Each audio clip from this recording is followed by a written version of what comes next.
of Asaba, where the street tells the stories every single day.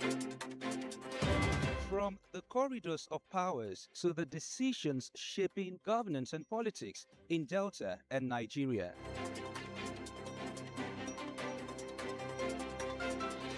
From traders counting every naira to families battling rising costs and uncertain times.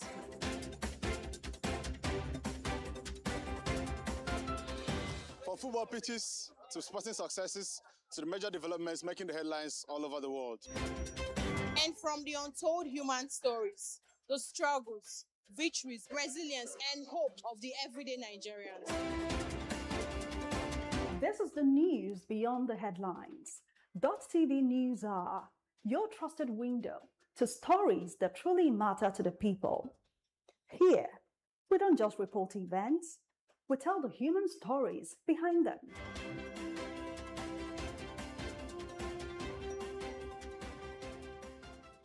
This is your station.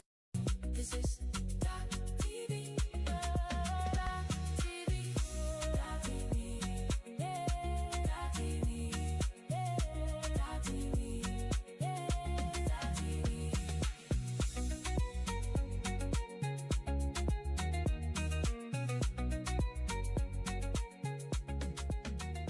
Dott TV, the heart of the matter.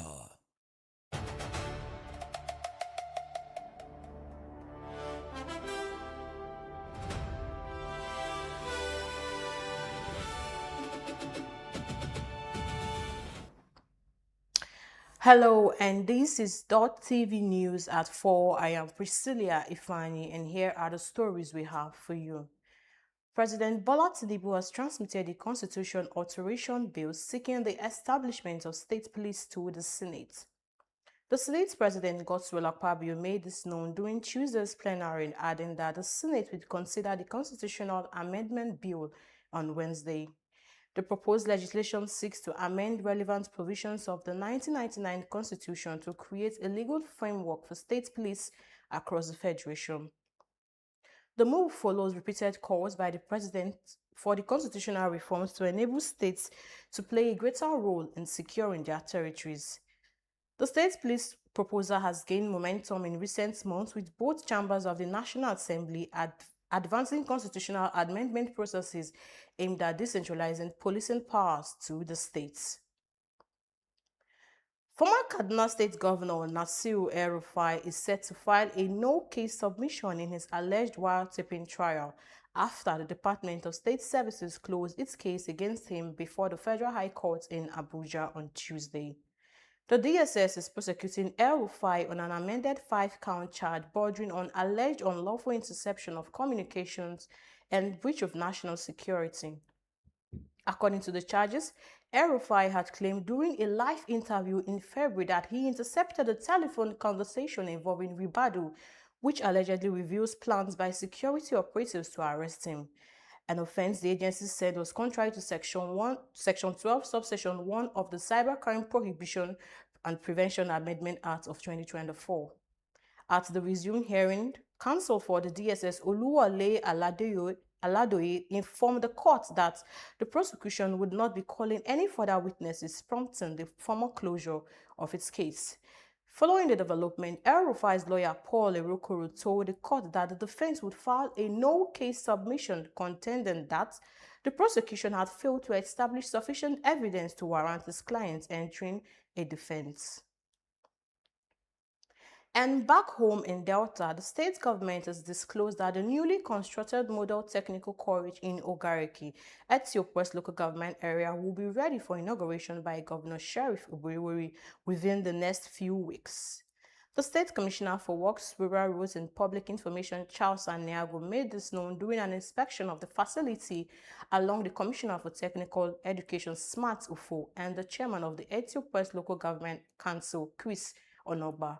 The reports. Aniago said the inspection was undertaken to assess the project's readiness ahead of its commissioning, noting that some minor defects and unfinished aspects were observed and will be corrected before the governor's visit.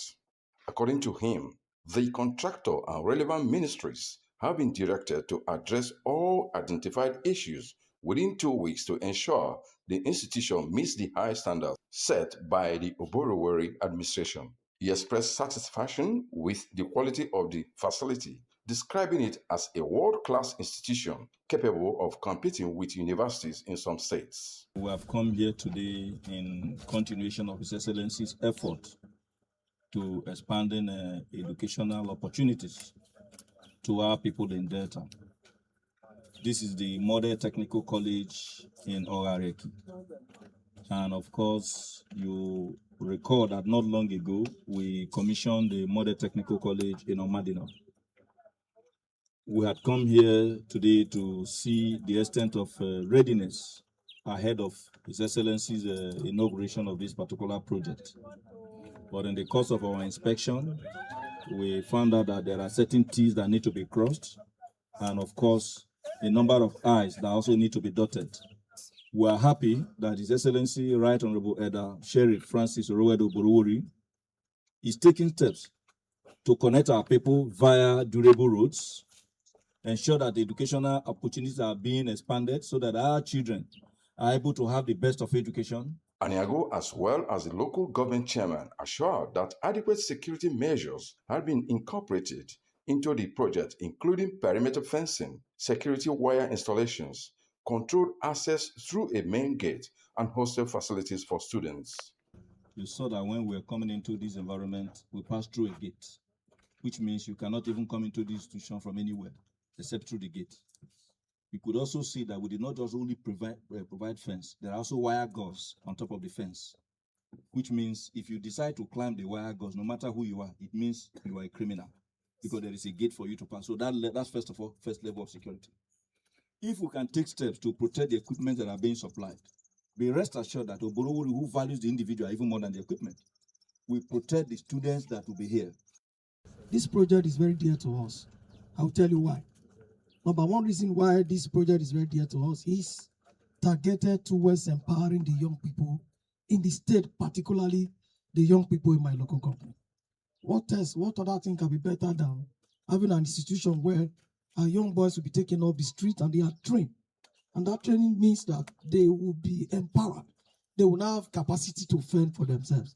And if we do that, the overall implication is that we'll be reducing the level of crime and criminality in this area. On staffing, the Technical Education Commissioner assured that plans were already underway to recruit and deploy more teachers to guarantee a smooth takeoff of academic activities at the institution. He noted that the institution would help reduce unemployment and crime by providing young people with practical skills and opportunities for self-development. Here, we have come to observe and notice some of the little errors. The contractor has done his bit, has tried, and on this note, I'm giving my ministry, the PS and others, a matching order with the Ministry of Housing to come back here to make sure that most of these errors are pointed out.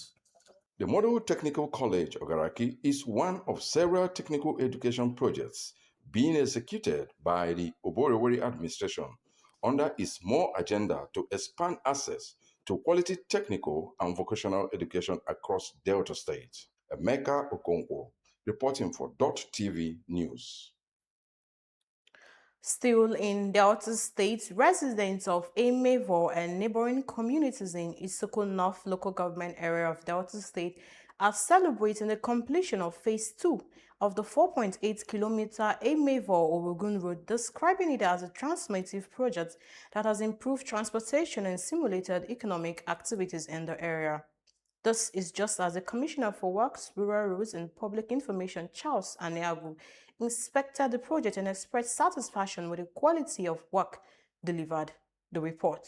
Delta State Commissioner for Works, Rural Roads and Public Information, Charles Aniagu, says the completion of the Emevo-Orogun Road underscores Governor Sheriff Oborowori's commitment to rural development through the MORE agenda, boosted economic activities and strengthened connectivity among communities in the area.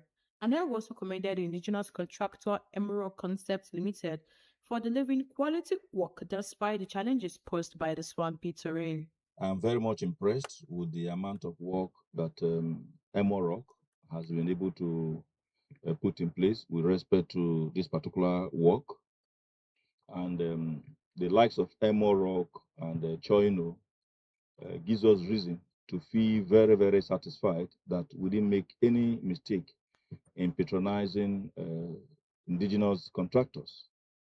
You can see that they are indeed measuring up very seriously, both in terms of the quality of work, as per the aesthetics, and of course, most importantly, the strength of the work. Aniago disclosed that the project required extensive engineering interventions, including massive earthworks, the construction of drainage systems, and the deployment of specialized equipment to overcome difficult soil conditions.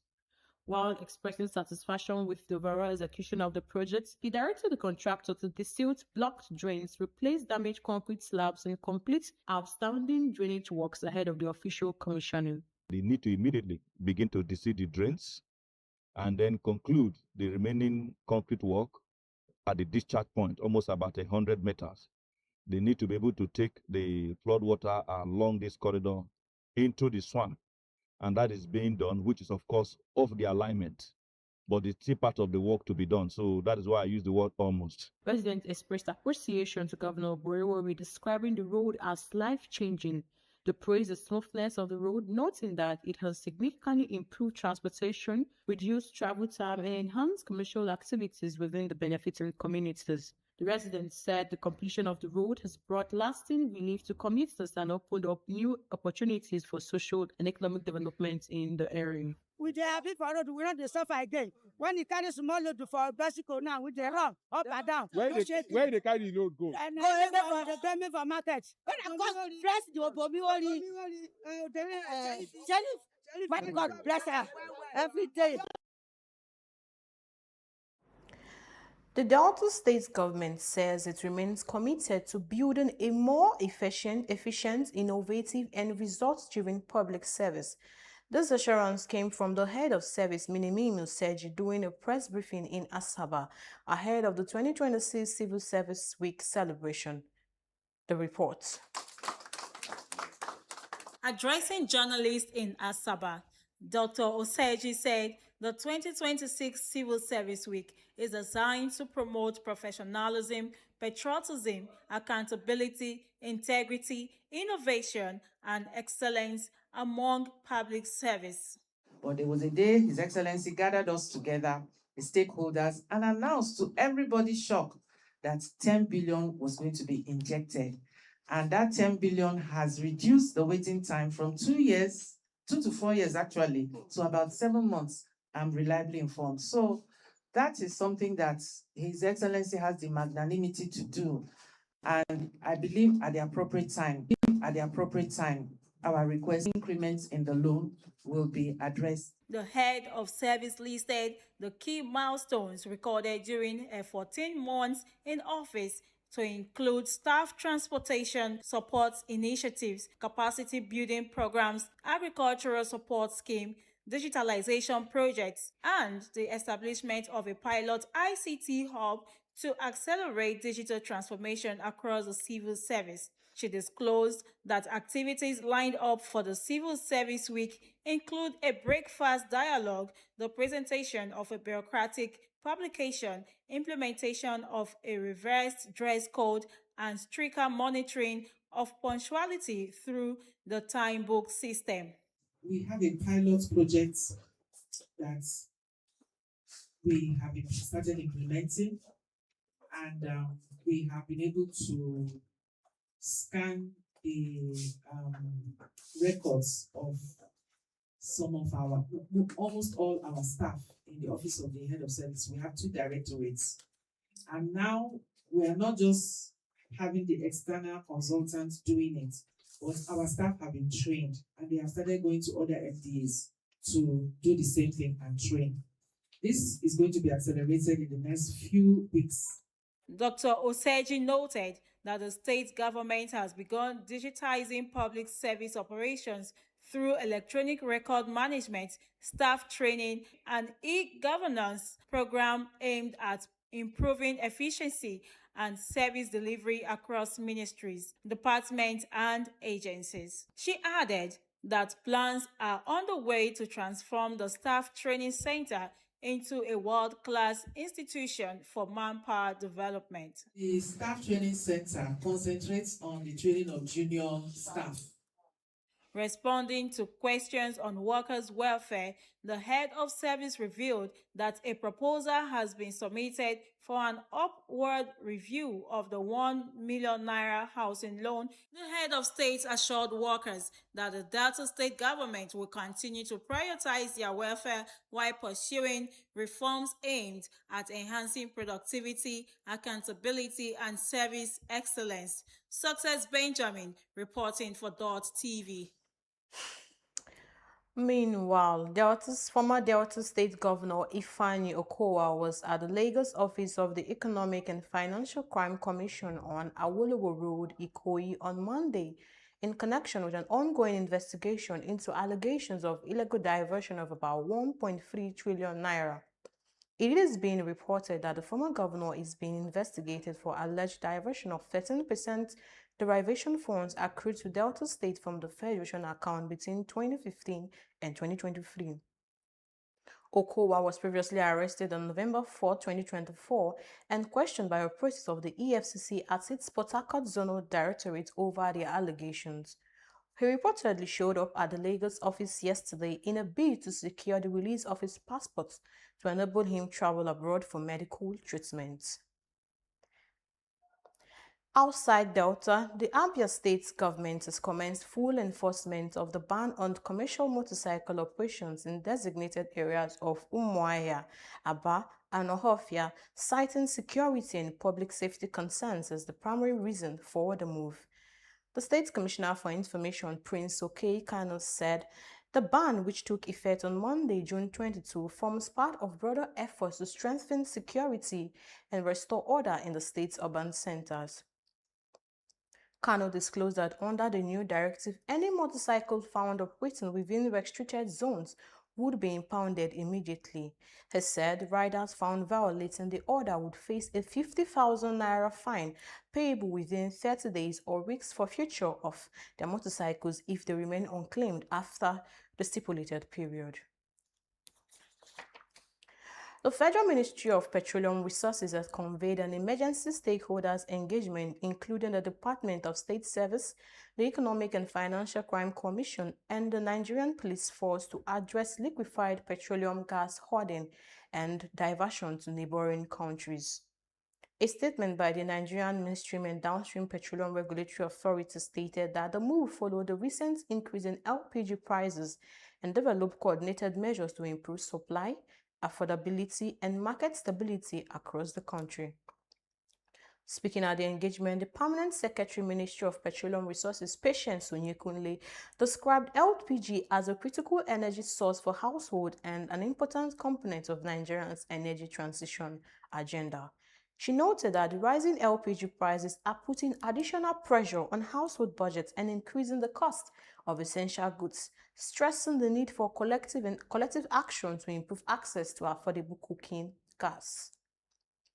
Moving on, the Nigerian Center for Disease Control and Prevention says Lassa fever has claimed 214 lives in Nigeria, with the case fatality rate climbing to 25%. This was contained in NCDC's Lassa fever situation report for week 23 from June 1st to June 7th. It noted that both suspected and confirmed cases has also increased compared to 2025, adding that 5 states account for 84% of all confirmed cases. The NCDC said young adults remain most affected, with 21 to 30 being the predominant age group.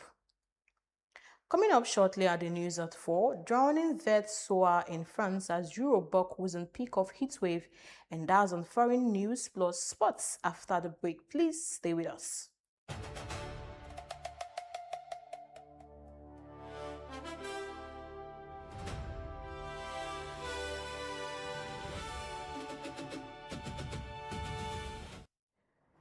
Thanks for still being there, and now to the rest of our stories. The Lagos State Building Control Agency has demolished a distressed 6-story residential located at number 10 Olufemi Pedro Street, Parkview Estate, Ikoyi, over structural defects and signs of imminent collapse. The agency said the action was taken to protect lives and adjoining properties following findings from a routine inspection carried out in the area. In a statement shared by the state governor's senior special assistant on new media, Jubril Gawat, the agency said the building was identified during a monitoring exercise within the Ikoyi or Balende district, where officials discovered multiple structural failures. The agency added that further assessment revealed severe damage to the building structure. The presidential candidate of the Nigerian Democratic Congress, Peter Obi, has called on President Bola Tinubu to resign over what he described as a monumental failure in governance, citing worsening economic hardship, insecurity, and declining living conditions across the country. Obi made a call in a statement posted on his X handle after reflecting on the resignation announced by British Prime Minister Keir Starmer, which he said underscored the importance of accountability in public office. According to the former Anambra State Governor, the British leader's decision to step down amid public dissatisfaction with economic conditions and immense campaign promises offers lessons for countries seeking to strengthen democratic governance. Drawing parallels with Nigeria's situation, Obi recalled that before becoming president, Tinubu had repeatedly demanded the resignation of former President Goodluck Jonathan over insecurity and economic challenges facing the country. Obi further argued that conditions in the country have since deteriorated since Tinubu assumed office, saying critical sectors had witnessed setbacks rather than progress. And in a swift pushback, the presidency dismissed the call by the presidential candidate of the Nigerian Democratic Congress, Peter Obi, for President Bola Tinubu's resignation, describing it as childish and hollow. Presidential spokesman Bayo Onanuga accused Obi of drawing a false comparison between Nigeria's presidential system and the United Kingdom's parliamentary democracy, while painting what he described as a distorted picture of the country's current realities. According to Onanuga, Obi's arguments ignore the constitutional framework under which Nigeria operates. The United States has deported a Nigerian national, Ayodeji Ajayi, following multiple criminal convictions, including domestic violence, as part of its ongoing immigration enforcement efforts.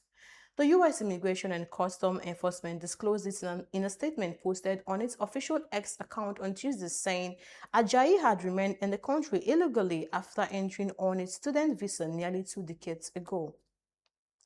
According to the agency, Ayodeji Olamide Ajayi of Nigeria entered the United States in 2007 on a student visa and eventually left school but failed to leave the country.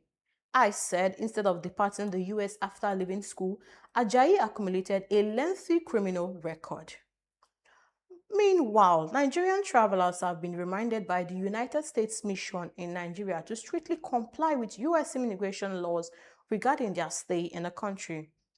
In a message posted on its official X handle, it urged applicants to stay only for the period authorized, keep their documents updated, and avoid actions that could jeopardize eligibility for future entry into the United States. It noted that complying with visa terms was key to protecting future travels and study opportunities. The mission stressed that following the rules was not only the right thing to do, but also a safeguard for Nigerian travel prospects. In the meantime, Nigerians residents in South Africa have decried a delay in their repatriation from the troubled country by the federal government. They lamented that the government had yet to give them a concrete answers about when they would be airlifted to Nigeria. But the High Commission assured Nigerian nationals that plans to repatriate citizens wishing to return home remain in place despite a temporal suspension caused by operational constraints. The development comes as the 30th June deadline approaches amid heightened debate over immigration in South Africa. And now to the foreign scene. 40 people have drowned in heatwave-related deaths in France since last Thursday, and that's according to Prime Minister Sébastien Lecornu. This is just as temperature hits record levels in several major cities and the heatwave reaches a peak in several European countries. France, along with Spain and Italy, have been hardest hit by the heatwave so far. France saw its hottest June day on record on Monday and its haunted ever night on Monday night with a minimum average of 21.6 degrees Celsius according to Meteo France, and with well over half the country on red alert. For more stories on the foreign scene, let's now join Louisa Asidi. We begin in the UK, where at least 2 senior Labour members of Parliament are considering launching leadership bids to prevent Andy Burnham becoming Prime Minister without a formal contest. Former Defence Minister Al Khans has said he is weighing up whether to run, while Sir Keir Starmer's Chief Secretary Darren Jones has also not ruled out a challenge. Labour MPs increasingly believe Burnham could become Prime Minister as early as 17 July, the day after nominations for the new leader close, after Sir Keir announced his resignation on Monday. However, a large contingent are uncomfortable with the idea of a leader whose policy ideas have not been tested in a leadership race. Meanwhile, Iran has denied a claim by U.S. Vice President J.D. Vance that it will allow nuclear inspectors back into the country after the first round of talks between Washington and Tehran to reach a final deal to end the war. Following negotiations in Switzerland, Vance said discussions with the International Atomic Energy Agency could be happening as soon as today. But Iran's foreign minister told state media that Tehran had made no new commitments on nuclear inspections. It came as the U.S. temporarily waived sanctions, allowing Iran to sell oil in U.S. dollars for the first time in decades. And to a worrying development, 13 years after the gang rape of an Indian woman on a bus in the capital of Delhi made global headlines, a new case that comes close in brutality inflicted on a woman has been reported from the northern state of Bihar. Campaigners say her story is also one of apathy from the police and medical authorities that women who face sexual assault, especially in small towns and villages, routinely encounter in India. The 28-year-old mother of 4 young children, whose name is being withheld from the press, said she was attacked in her own home and gang raped by a group of men who allegedly inserted objects into her vagina. The incident took place on the night of 11 June in a village in Begusarai, a district that is officially recognized as one of India's most socially and economically backward. And finally, UN is saying Myanmar's military was responsible for more than 700 civilian deaths over the 6-month election period last year. A new report covering from August to January says credible sources have verified a minimum of 702 people were killed, including 224 women and 153 children. It covers the 6 months from when the military, who staged a coup 5 years ago, announced elections, a process widely derided as a sham due to main opposition's parties being excluded. The report warns a decline in international assistance is further compounding the suffering of millions of people. I am Louisa Asidi, Dott TV News. Thank you very much, Louisa. And for sports news, here is Anthony Uche. On the sports news today, the day 11 of the ongoing FIFA World Cup produced results that were in line with the drama it has produced so far, as records were broken and football fans witnessed what possibly was the longest World Cup match ever. Argentina faced Austria in the first game of the day, and Lionel Messi made both positive and negative history. First, by becoming the first player to miss 3 penalty kicks in the tournament's history, but later scored 2 goals, breaking the highest World Cup goals record in the process. The Argentine's brace took his World Cup tally to 18, surpassing the long-standing record set by German Miroslav Klose. In the second game of the day, Kylian Mbappe scored a brace yet again, and Ousmane Dembele scored another as France ran out 3-0 winners over Iraq. The game, though, was marked by a very lengthy halftime break which lasted over 2 hours following a downpour and warnings of thunderstorms.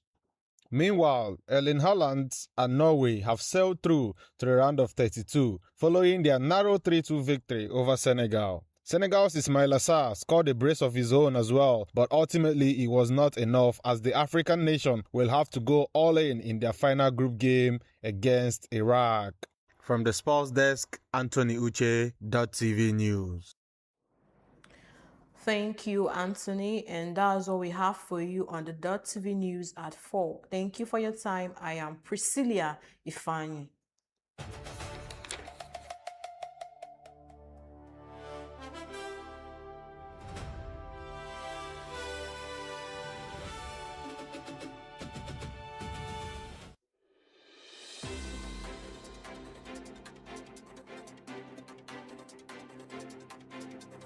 In the heart of Asaba, where the street tells the stories every single day.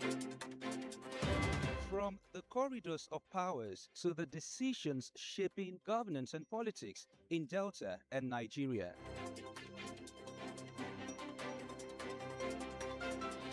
From traders counting every naira to families battling rising costs and uncertain times.